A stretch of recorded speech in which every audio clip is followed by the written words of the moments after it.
جناب محمد صاحب السلام علیکم.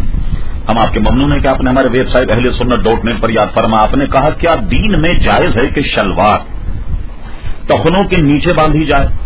تو دیکھیے، جان کر کے تو ایسا نہیں کرنا چاہیے کہ ٹخنوں کے نیچے کوئی بھی اظہار پاجامہ یا پتلون جو ہے اس کو نہیں ہونا چاہیے. صحیح مسئلہ تو یہ.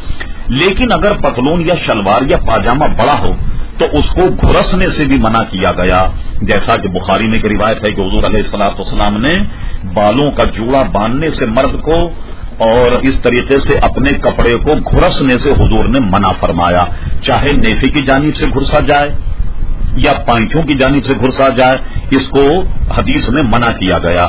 لہذا آپ شلوار یا پتلون سلائیں اتنی کہ ٹخنوں سے اوپر رہے، لیکن اگر ٹخنوں سے نیچے ہو تو یہ مکروہ تنزیہی ہے، بشرطیہ کہ اس میں کوئی تکبر یا فخر اور تصنع یا دکھاوا والی کوئی بات نہ ہو. تو ایسی صورت میں نماز ہو جائے گی اور ان کو گھرسنے سے بچا